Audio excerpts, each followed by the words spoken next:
Welcome, everybody. Again, my name is Chris Cooley, and I'm one of the co-founders of OZworks Group. We're an online community for people who are serious about OZs. And Graham Allison, our guest today, my compadre here, is and was one of the early adopters of OZworks Group. It's ultimately how we met. And yeah, Graham, so thank you for being here. Graham has a really cool story to share, and the intention of this session today is to spend the first half of the hour hearing Graham's story, and he and I have talked a lot about some of the really unique concepts and models that he's put into action. So this is a real life, true story OZ project that includes nonprofits, which is really amazing. And I love. I talked with Graham at length. We actually met in person for the first time at our event in Puerto Rico. And it was like, we were having this conversation about equity and how we actually include people of opportunity zone demographics and who are from opportunity zones in these types of projects. And Graham and his projects actually did that. So I just thought that there was a great opportunity, friends, colleagues, and supporters of each other to say, hey, you know what, let's share this with the intention of inspiring people. Whether you want to connect with Graham and talk about his concept and do it like a similar version for yourself, or if you just catch what he's doing and are inspired to do something unique on top of that, that's what this is all about. So the whole point is to hear from somebody who actually did something, right? Not that other people we interviewed haven't, but this is the nuts and bolts, right? And so if anybody has any questions throughout this, please put them in the chat. We'll spend the second part of the hour doing a live Q&A. So if you're inspired and you have specific questions for Graham about his project, please let him know. So Graham, with that, again, thanks for being here. Thanks to all the attendees for being here. And, Graham, if you want, I'd love it if you just give a little bit of your background and say hi to everybody. Hello, everybody. Thank you for coming along. I look forward to the conversation. Thank you, Chris, for inviting me back. I'm very pleased to be part of OZworks Group. As you mentioned, I was a very early adopter. A little bit of background. I've been in economic development and real estate development for about the last 16 years. I'm in Columbus, Ohio. I started a firm called Opportunity Zone Development Group with a partner here in 2018 after reading the Tax Cuts and Jobs Act language. I noticed this little line 1400Z and I read it and I said, wow, a deferral, reduction and tax-free. And it really just caught my eye. And so I thought to myself, this is going to be very big. So I was looking for a partner who had been working in real estate in what we assumed would be approved opportunity zones. And so I established a business in 2018, early 2018, with the purpose of attracting capital gains to an opportunity fund to work on investments in an opportunity zone. And so when we started, of course, there were no regulations. When we started, there were actually no zones because the zones were approved, were submitted in March. They were approved in April of 18, and our website went up in May. And so we went forth without a lot of guidance or knowledge about what it held. We had an idea about what an opportunity fund could do. And so we went through, and fortunately, after hiring a number of attorneys, including some SEC attorneys and real estate attorneys, we came up with a business plan that we thought that we could raise capital, create a joint venture to bring that capital and then add our best practices, our history of real estate development to that. What was interesting as an economic developer, I worked for two governors here in the state of Ohio. I worked for Governor Taft and Governor Strickland in the economic development division as a project manager. So really in my heart, I'm an economic developer. I'm looking to assist our communities in creating jobs, creating prosperity, adding innovation. And so this was really my opportunity to leave a legacy. And so we went forward and we created this company. And I met a woman named Dr. Michelle Reynolds here late in 19, and she had a project that stalled, and she runs a group called NICER, Nothing Into Something Real Estate. And it's a nonprofit locally that assists those coming out of the penal system called the Exit Program. And she's the largest provider, and she's been doing that here in Columbus for 14 years. And so she has had just tremendous success in her career, but she had a project that was stuck and was halfway built and needed to be recapitalized. So we came together with her to create a joint venture, which that was rather new at the time. And we looked to create a single asset opportunity fund called Cargominium's Opportunity Fund, and that was a limited life, an LLC. And we also had Cargominium's Cargominium Partners, I should say, which is a QOZB. So we created a two-level structure, which enabled us not only to raise money directly, but then to raise money from other opportunity funds across the country into our project in Columbus. So we created this joint venture, and we have a lease with NYSER. She's agreed to lease the facility for 15 years, the nonprofit, once it's up. And we have a yearly lease that's based on a daily rate reimbursement from the Department of Corrections at the state level, county levels, and sometimes the municipal level. And so we're establishing a business to assist people with transitional and affordable housing.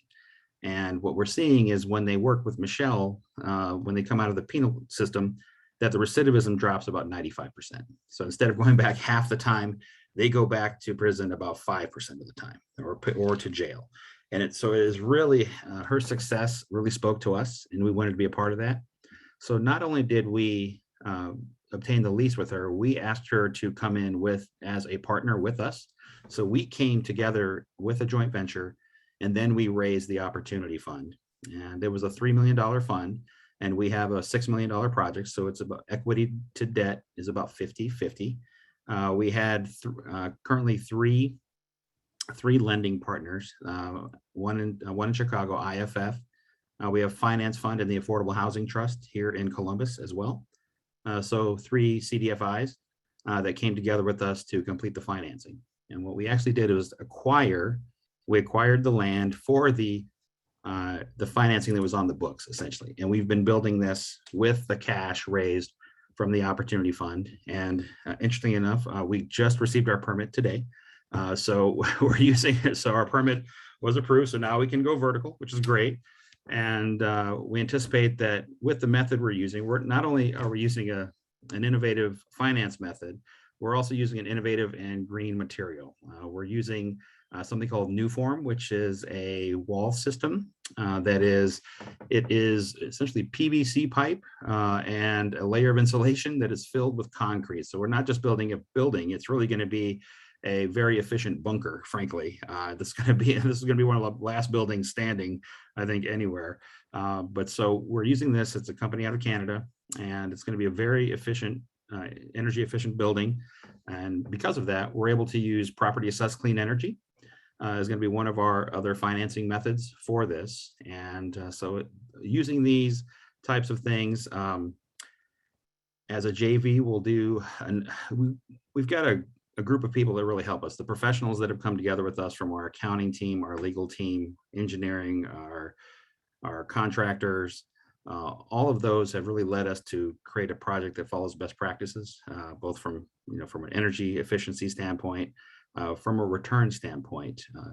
And you may know, for example, that from your discussions at OZworks that depreciation is not recaptured in an opportunity fund. So what we've done is we've performed a cost segregation study, and I'm not certain if anybody's familiar with those, but that enables a business to take depreciation that is over a 27.5-year period or 7 and 5, and you crash that up on the front end. So with our investors, what we're able to do is when we start flowing cash to them, is not only send them a return, but we're also able to send them depreciation to offset that return.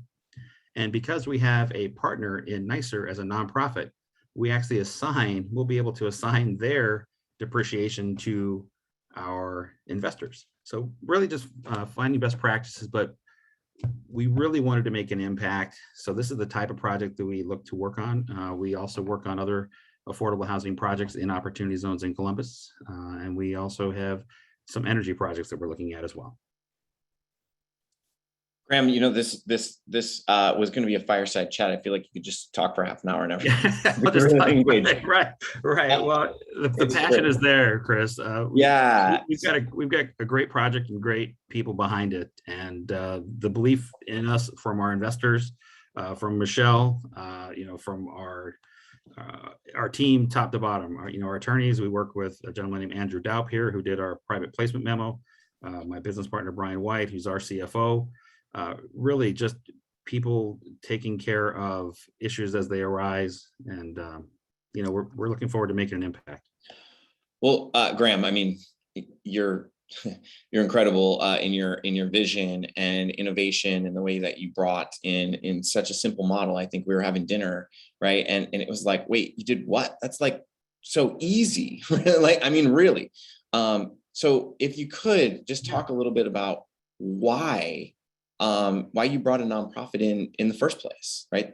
Well, it's interesting. As I said, we're economic developers as well. We're not just real estate developers. I live in an area in Columbus called Old Town East. I'm in a 120-year-old home.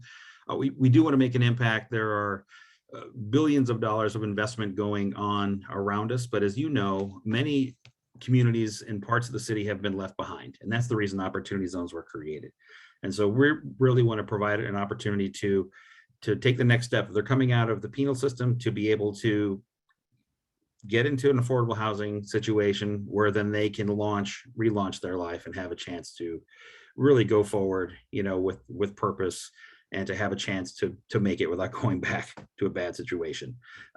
For those landowners, we look to bring capital to them so that they can create wealth themselves, out of the land that they own in an opportunity zone.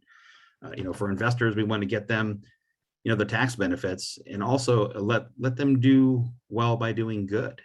We really think that having civic-minded people in this business is why it was created.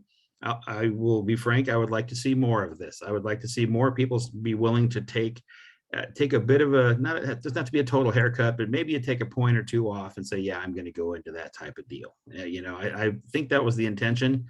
I have heard in my experience that developers say that it is the cream on top, so to speak. And we do not believe that at all. We really think that this is the foundation to make some things happen. It is, you start with a good plan, and then you bring the people together. This can enhance just about any deal.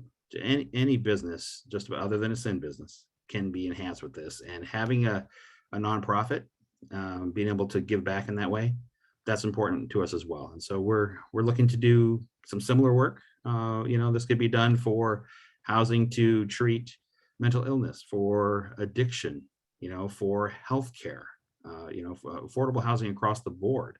This could be used to create incubators to enable other people to create businesses. This is what our vision is, and I think it's in lockstep with what the OZ mechanism wants to do. Yeah, I mean, it's incredible. I'm inspired by the work that you're doing, and I'm thinking, okay, we've heard the model. You created this real estate development. You created a portion of it that was designated for this nonprofit to come in as an equity owner. Right. So you carved out a percentage for that. And we can talk maybe a little bit more about the specifics, whatever's appropriate for that of the deal here in a minute. So let's just say I'm a nonprofit, or I know a nonprofit that is just like beginning in OZs or something like that, right? Like there's always this inroad and you said, hey, you'd like to see more of this happening. Well, for more of it to happen, we need to educate, right? And so if I'm a nonprofit, and I want to be part of a development like this in an OZ, where do I start? What do you recommend? Are there any things that you can recommend? Well, certainly groups like OZworks, and not to plug.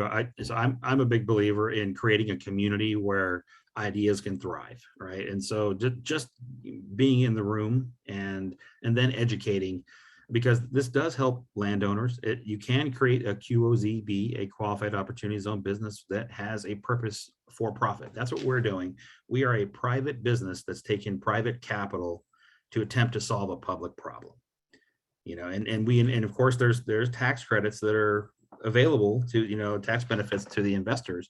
but really we had to find some people that wanted to make an impact. Now they do get, we put this joint venture together with NYSER, and we split the deal essentially, and then went to raise the money and offer obviously the lion's share to the investors to reach some hurdle rates that they had.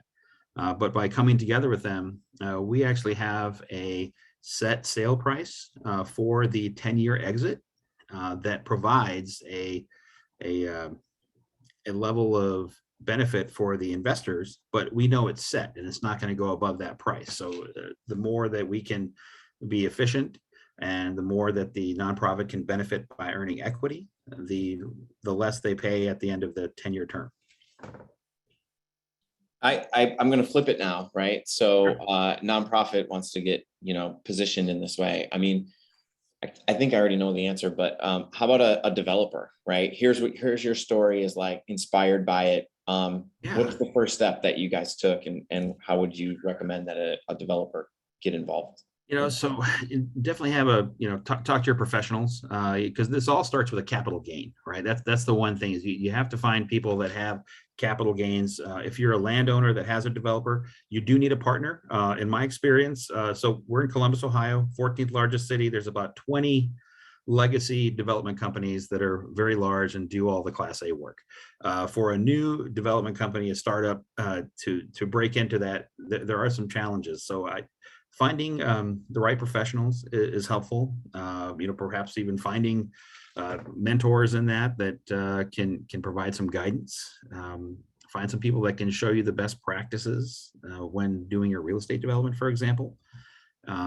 Find incentives, right? So that's actually my background after working with the economic development department here in the state. Is the reason I found this incentive is I was looking to assist other developers in making their projects better.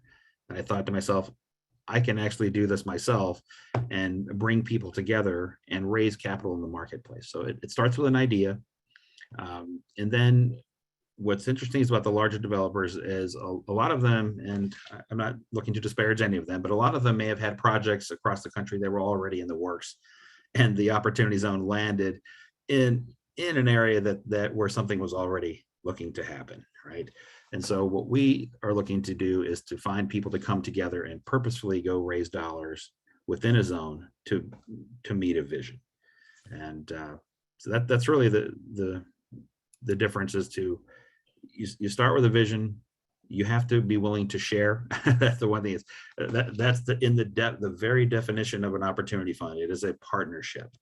All right, that's right in the definition. And so and you're designed to make this. So our thought was if we kept a true north as a company about where we wanted to go, and we kept the reason for opportunity zones in mind, that we would be able to stay on track and be able to be successful. Yeah, that's awesome, man. I mean, there's also this component that, money talks, right? So Absolutely. We're collaborating, and, I've talked with this at length about a lot with a lot of people. An OZ project is like a marriage, right? Like this isn't a quick flip. Right. This is a long-term deal. Well, 10-year minimum, right? Mm-hmm. So if you could, and I think this is one of those areas that we can help inspire by talking about numbers with whatever you can share. Yeah. Can you talk about how you set your deal up and what the value is, the financial value is for all parties in this? Yeah, I'd be happy to. So we came together with NYSER, and we actually created a JV that was 50-50 with them up front, which typically you do not see that. I've worked with these CDFIs and they say, we usually see a 90-10 and then you go into a deal. And we wanted to come together and we wanted to set NYSER up for success and our company up for success. And so we split the deal, and then we offered 80+% to the investors in the opportunity fund. And so that's what it would take, because it was a project that was stalled, and frankly, it needed to be incentivized with strong returns, right? So we're anticipating returns of 17.7 for the investors. And when we add the opportunity zone benefits, including tax credits and other benefits, it's closer to 27%, which is a very, very strong return, especially for something that is a impact investment. I'm not certain that ESG investors would typically see a 27, right, on something that would for an affordable housing project. But when you follow the OZ mechanism the right way and other best practices, you can boost those returns. So what I'd like to see more of is would investors take a 6, 7, 8 and make it a 13, 14, 15, which is historically a fantastic rate, right? And then deploy more capital on Main Street versus Wall Street. Of course, and by doing that, I believe that it would be a good time to take the cream off the top in the stock market, redeploy the gain into an opportunity fund, and put it into something less risky, like a real estate deal in your own hometown. There are a lot of highways and byways in this country that have opportunity zones, and affordable housing is needed just about everywhere. All right. Infrastructure, which may be somewhat of a challenge unless there's some sort of lease stream, but that could be used there, and certainly to provide housing, things like treatment, right? Whether it's mental health or addiction, healthcare. Would an investor take a 5% that equals 10% for something? We haven't seen enough of that. Like I said, we offered high teens that were high 20s. What I would like to see is, as we go along in this program, can we see more of the traditional, what you would, not an opportunistic, but really a core investment level of return, and then put that into affordable housing. I'm in Columbus, and we're 50,000 units short on affordable housing. And if you think about someone paying 30% of their income instead of 20%, if those units are available, you give everybody a 20% raise, right? You give that family. And I know that I'm not trying to knock Jeff Bezos, but I don't think he's giving anybody a 20% raise anytime soon. Whereas if we put a 100 unit project in, we're giving 100 families a 20% raise if we give them affordable housing. Yeah, it's incredible. I'm curious, who, and I'm not talking specifically who, but in general, what are the characteristics of the types of investors that you are working with, right? Because you've done a couple things in this project, and we're talking from your perspective as the developer who cares about social impact. So that there's one, like, people get to know you. Here's the characteristic traits. I have two questions. One is about the capital raise. So, who are the types of investors that are coming into a project like this? And the other part is, and you talked a little bit about from this perspective, but, NYSER, the nonprofit that you've coupled up with, some people are trying to be too many things and create a nonprofit and then put that into their project. And, what you did is you said, hey, what does the community need? Who represents the community? And let's involve them in the project and in the deal flow, right? So that being said, there are investors attached to this thing, right? Yes. What does that look like? Who are they? What do they stand for? Yeah, it's interesting. So we have 7 investors that we raised a total of $3 million from 7 investors. One of them is a lead investor. He put 1.95 million in, and so he obviously had a great impact on our ability to move forward with this project. It's interesting from the capital raise. It took, once we got to the point where we had our private placement memo, it took about 6 weeks to complete the capital raise. It was between the Thanksgiving holiday, late November. I received the check from our lead investor at 5 o'clock on December 31st. That was the time. So just in the nick of time. And to get that 10% step up in basis this year, there could be that opportunity for others that have a good project that with impact to do something similar over this next quarter. You get your B plan together, you find something that speaks to somebody, you show that you have it buttoned up and that you're following all the regulations correctly. You get a good private PPM, because we have one small fund that's with non-accredited investors locally. That was basically friends and family that we put to use. But if we're going to be raising funds for commercial development, we would work with accredited investors. And so you're working with somebody with a net, $1 million essentially in the bank and a high net worth individual typically. And having a good PPM having someone on your side that can assist you with all that documentation. So little side, I work with and I see it there, OZpros.com. So I'm actually, as part of what else, the other things that I do is I do strategy for OZ Pros. And so I'm a strategy consultant there with Ashley Tyson. And so we're seeing lots of innovative projects, lots of people that are looking to make impact. Yesterday was healthcare. It really could be democratized for investors. I spoke to somebody this week. One person had a $9 million gain.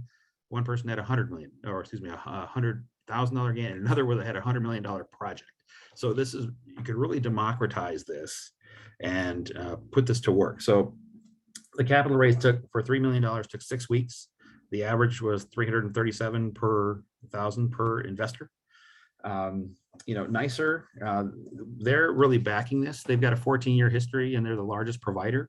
They actually have a $1 million per year lease on this project. So they're going to earn about 2.7 million in revenue for the nonprofit. So we really have been able to get them positioned to take this into other markets across Ohio. There are 9 major metropolitan areas in our state, and we have a repeatable process that if we're looking to help about 500 to 1,000 people over the next decade to reintegrate into society. If we can do that over 9 different cities in Ohio, right, then you're starting to create some real impact. And so we're looking to replicate this. This can be done in other markets.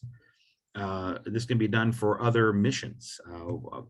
I'm having some discussions with some folks about raising dollars for the arts, raising dollars for education. So a charter school, for example, can raise dollars to shape minds in a way that can create leaders and people that are caring about our community. So there are just about any vision, as long as you're not a sin business, if you have the right structure and you can create some assets in a zone or innovation, you can use this mechanism.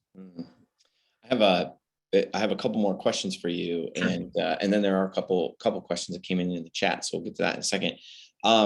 So Graham, if a nonprofit is thinking about associating with a developer in this capacity, right?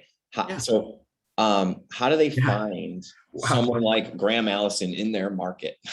Yeah, well, so they may be in the paper. Find somebody and there may be other entities that are doing that kind of work. You may be able to talk to your economic development department who is doing this type of thing. You can reach out on LinkedIn. You'll take a look at the local business first, see who is developing affordable housing, see who is working in opportunity zones in your backyard. Many people are willing to provide some basic guidance and to point people in the right direction. You might be able to find a partner there as well. We work in multiple markets. I'm looking at projects in Puerto Rico, and I'm looking at projects in New Mexico and North and South Carolina. So there are people that you can find in these markets and have a conversation. And then get the right professionals, though. That's very key. I see Maria and I see some others here getting good counsel and good accountants for this program is great. And of course, you can always reach out to OZ Pros as well and Ashley Tyson. Yeah, the resources are critical, right? This is one of the reasons why we launched OZworks Group in the first place. And there's a bunch of members here, so I appreciate all of you for being a part of the community and being available as resources for each other. And Graham, I would say that you're available, right, through the community. I would say reach out to Graham on LinkedIn and also through OZ Pros. It's just incredible to see the team grow and know that even from my perspective that I can share your information with somebody who needs it, and that you actually are there, right, and get back to them. So thank you. Yeah, I'll be happy to have a conversation. I'm not sure if you want to take some questions now. I did see one come in from Brett just a moment ago. It popped up. Yeah. I can address that in general. So while we came from, as far as local incentives, we're not using low-income housing tax credits or any other tax credits other than the state Ohio OZ tax credit. Ohio, similar to Puerto Rico, has a tax credit for investment it's a 10% back on an investment into an opportunity fund. So that investor that I told you provided 1.95 million on December 31st. We operate an organization called the Opportunity Zone Tax Credit Exchange. He's an out-of-state investor and did not have an Ohio tax liability. So we took that tax credit and we sold him. And so our investor received a six-figure check within about 100 days of investing in our project, which is really wild. So we do look to get best practices, of course, to wring every little public-private partnership benefit you can out of a project. But in this case, it was really the Opportunity Zone benefits that drove it, rather than LIHTC or some other local incentive. Thanks for the question, Sure. Brett. Appreciate Sure. it. There's a couple other questions that came in. Brett, you feel good about? Did you have other? Okay. It can be done. I'll say one more thing, Brett, about the LIHTC. So one of the benefits with Opportunity Zones is that tax-free exit. And so when using LIHTC, you're limiting the growth of the valuation with the rents. So what we've done is we've got some projects that have are doubling or tripling the money in the back end, which is providing those additional benefits with a tax-free exit. And so having that limited somewhat can make it so that you would perhaps need more cash flow along the way, but that's something that could be done. Grandma, there's a couple other questions before we hit those. We will in just a minute. Actually, next, you mentioned replicating your using this as a template, and so can you? I just want to give you the floor for a second. Do you have any resources or links or anything that you can share that people should check out about your current project, and also what's in the lineup for future projects, capital raise? Where are you at with all those? Sure. So we just launched a project here in a company called Ohio OZ Partners. You can go to our website. It's ozdevgroup.com, ozdevgroup.com. And if you go there, you'll be able to set a link to a 200-unit mixed-use project that we're looking to establish here. It's an affordable project. It's in the state's hottest opportunity zone. There's about $1 billion in investment going on around it, and we're looking to raise a total of $10 million, but initially $5 million in Class B shares to acquire some property and to continue with pre-development. So we're happy to have the conversation. We think this will provide the gateway to our creative arts district in our city, and we're looking to really replicate what we did before, and provide impact and really be part of the solution. But ozdevgroup.com, and we're looking to raise some money. It's almost obscene when you look at the OZ benefits on something like this. It's a 40% internal rate of return, which it's not us, it's the Opportunity Zone mechanism, really speaking, and it's really outstanding. It's awesome, man, and thank you so much for sharing so much information. I mean, obviously we've gotten to know each other, and I just really appreciate your openness and transparency. I mean, you're a community guy, and it shows. So we'll take some questions here. There's a list kind of coming in. I'm going to start at the top. So first one is, does a model like this restrict and do Opportunity Zones in general, I guess, restrict ability to raise capital from different types from any investors, social impact investors, donors, and I'm assuming that's from a nonprofit standpoint. Yes. So we've had some discussions that donations and investment can be taken, right? So the nonprofit can take donations through its normal channels, and that can be bolstered by and so someone can perhaps invest 100,000, or they could donate 10,000. It's interesting. And maybe they'll take 5% on their money to invest in a cause they believe in, and then get some OZ benefits on top of that, and then get their money back after 10 years. Just putting money to work in the community and getting it back down the road, I think that has tremendous opportunity. When I got into this, I thought OZs would be real estate, IT, someone getting into IT in an OZ, and then philanthropy. But I think one of the legs of the stool has frankly been weak. And I think, and if I can be frank, we need to be better on that, and to provide From a professional standpoint, we need to provide more guidance and more opportunities for people to make these investments. And Graham, there was a question about how you're set up, certified B Corp, or what's the setup for the structure for this, and also I believe you're a minority business. We are. So we're a certified minority business entity. So we're an MBE, and so we are an LLC. So we're a private business, an LLC. You can have a C Corp as a as an OZ, QOZB, so that can be done. And some others have looked into, but we primarily see LLCs. When we structure a project at OZ Pros, for example, we would usually have a qualified opportunity fund at the top as a holding company, and then a QOZB as an operating company.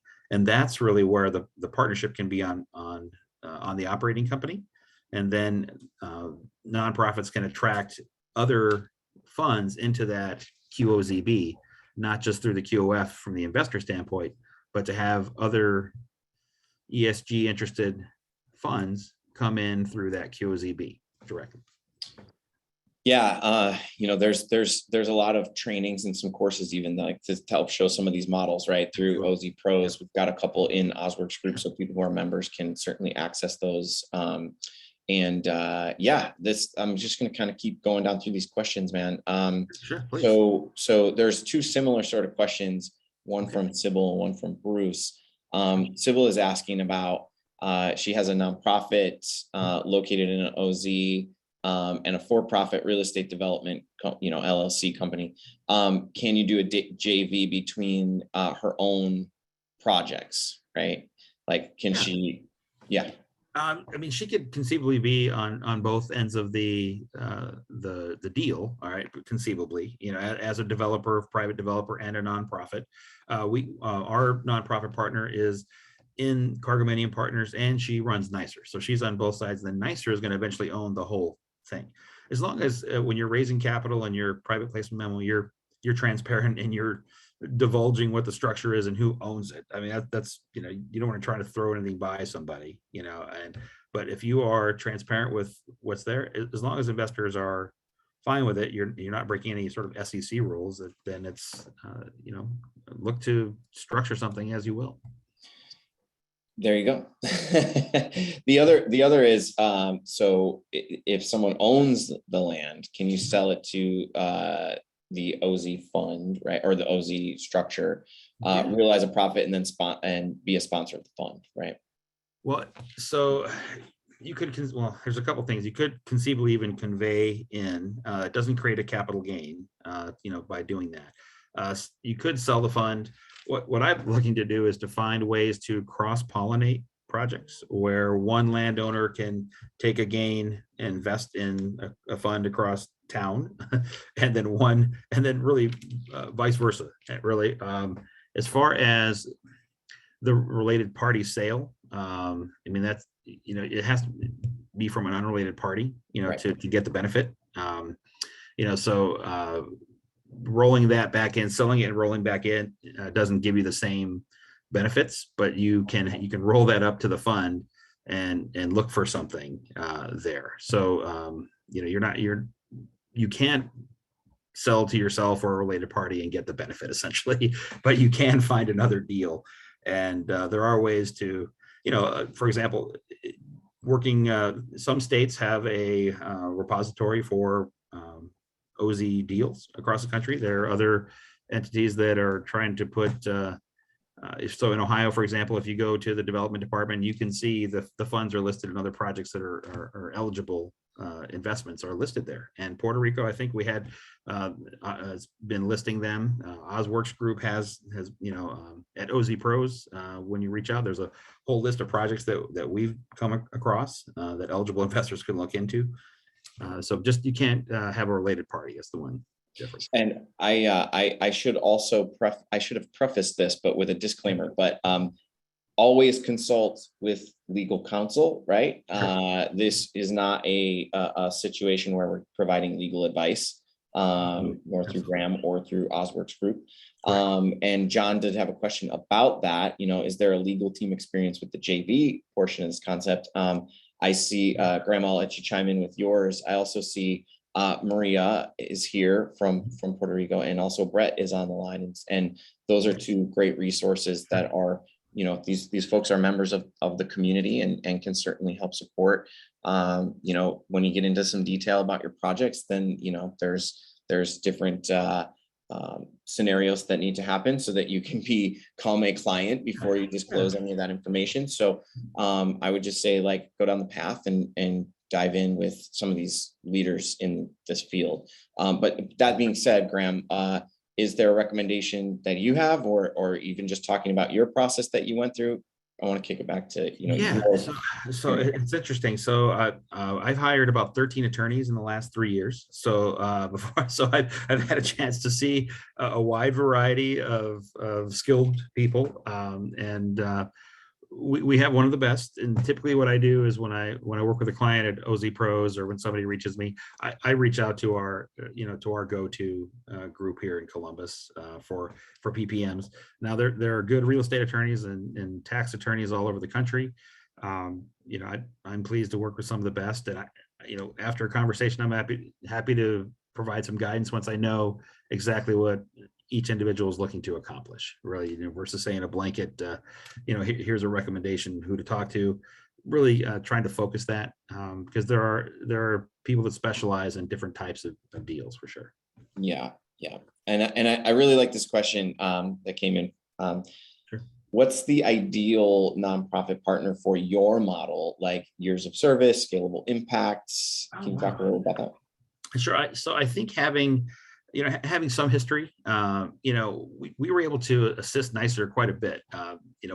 When we came on, we were able to, frankly, we lifted $2.8 million off the shoulders and lending off of that nonprofit, right? So by acquiring, that asset, that was incredibly strong. But having certainly a track record is helpful, because you're creating a team. And if that is the entity, for example, that is driving the end use of a facility or the business, you want to have something that speaks to investors, that they have confidence in the continued viability of the nonprofit and the mission, of course, as well.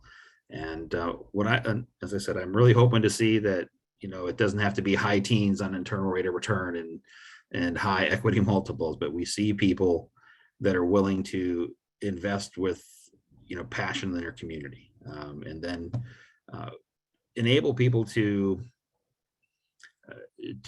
find the right mission, and then to take something out of the market or to sell an asset and then to redirect it. But having some track record is helpful, or having a great idea. I'm not going to discount a great idea, Chris. We can certainly look at that. Well, everything started with a great idea, right? It's just now, how do you activate that idea into some reality? And I love what you're doing with the collaborative piece. I mean, that's everything that we've built from a community standpoint is based off of that. And this conversation is part of that whole mentality and like-mindedness of leading with a giving hand, right? Like, you're giving your time, you're giving your knowledge, you're giving your insights, and we just so appreciate that. So we've got like 15 minutes left, and I'm certainly happy to field other questions. Do you have some other comments? I wanted to give a little bit of, so one thing it's interesting, and for everybody on the line, not all opportunity zones are created the same, right? So it's, some, are much further along, all right, as far as their development, whether it's a real estate market or a location. And so I had a chance to do some work in Appalachia, and I have a history of working in Appalachia when I represented the area for 2 Ohio governors. And so knowing that area well, it's interesting to look to attract capital to something that is going to provide about half the returns as a major metropolitan market, right? And so what I'm looking to see what we can do is to get local communities, the smaller towns, to rally essentially the wealthier residents, and to bring some of that Wall Street equity, right? Pull something out and put it in their hometown. Just about every location has a 100-year-old building that would be an excellent resource with some OZ capital invested into it, right? And so just structuring it, enabling, assisting municipalities and CICs with creating a pitch deck and a pro forma and a PPM to tell their story that will enable people locally to invest. That's part of our goal. Man, again, thank you. It's like just speaking with you, creating this format to have you be able to share. I trust that everyone here and believe that everyone who sees this, because we're recording it, we'll post it, will be inspired to think a little differently about how we navigate some of these deals so that they are truly including the communities that are, designed to be supported through this incentive. Right. That's right. So I truly appreciate it. I would say, Graham, if you have contact information, I'm actually going to put a link to the OZworks Group LinkedIn page. It's where we post a lot of this content and also make it available publicly and announce some other sessions. We're going to be doing a session a lot like this next week with Andre Folks, who's is running a big project in Memphis, and he has a really unique perspective on the potential for opportunity zones to be connecting points in communities, right? These areas are actually geographically, in a lot of cases, centered like the center of a donut that can connect other resources. And so I'm really excited to have the same sort of conversation and dialogue with him and the project that they've put in place in Memphis. So any parting words other than I want to acknowledge the people here and say thanks to them. Ways that people can get a hold of you, Graham, and yeah, sure. So you can reach me at gallison at OZDevGroup, gallison at OZDevGroup.com, or you can reach me at Graham at OZPros.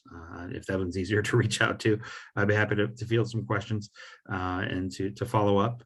So we're assisting. When I work with Ashley, I assist people with establishing their QOFs. If you're looking for guidance and assistance with incentives and how to create a joint venture with a nonprofit, we have Opportunity Zone Development Group, and we are developers. So if you're looking for someone to bounce something off, reach out and I'll be happy to talk about your project and see if there's a way that we can guide you in the right direction. Absolutely. And I would encourage, everybody who's gone through a little bit of the learning curve, especially reach out to me if you need to get or want to get connected to just have conversations to start to get your feet underneath you a little bit.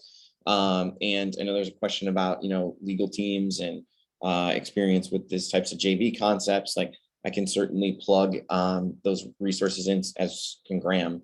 I want to recommend that you actually, when you get your feet underneath you and have a solid base and a foundation for knowledge around OZs, that you reach out and schedule a strategy call with Graham and with OzPros. It's like a warp speed hour long, right? It's an hour long, and I can do 30 minutes. So if we have some just to get some basic information, I can do a 30-minute call, or it's a Zoom, and we just spell it out, and we try to provide some guidance quickly and efficiently. Cool. Parting words. Good to go. Really, thanks, man. I'm always inspired. My pleasure. Want to just say to all of you, if you have other questions, reach out to Graham, reach out to me. I can connect you with Graham. Graham can connect you with me. It's like one big happy family, right? Absolutely. All right. Thank you all for being everyone. Here. Enjoy the rest of your lunch hour. The next 9 minutes. Thank you so much, everyone. All right. See you soon. Thanks. Thanks, Graham. Appreciate it. Thank you. Goodbye.